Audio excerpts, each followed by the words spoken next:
So I'm replacing the rear shocks again, I believe for the third time. So now I'm going to be putting in the KYBs in with the dust shield and the hardware and stuff. So I'm going to be doing that. I'm removing the Monroes. This one was from the left side. Customer was complaining of a noise or something.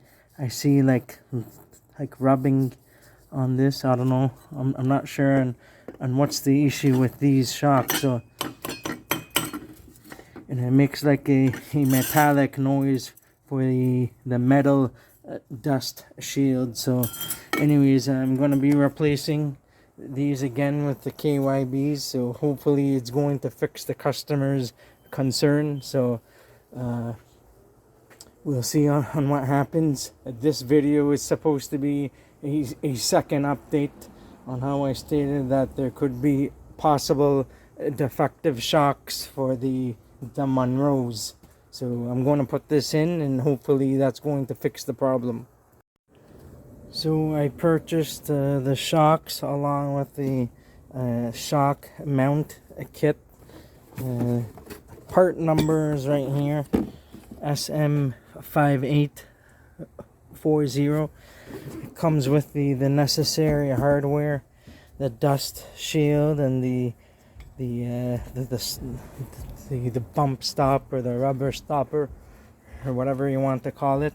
So this is how I set up everything. So it's going to go like this shield, and then the boot, and then this is gonna go from underneath the car just like this, and then from inside is gonna go like this. This is gonna go over like this, and the washer like this. It's not gonna go like that. It needs to go like this, so it's seated in flush. So that's what I'm going to do now.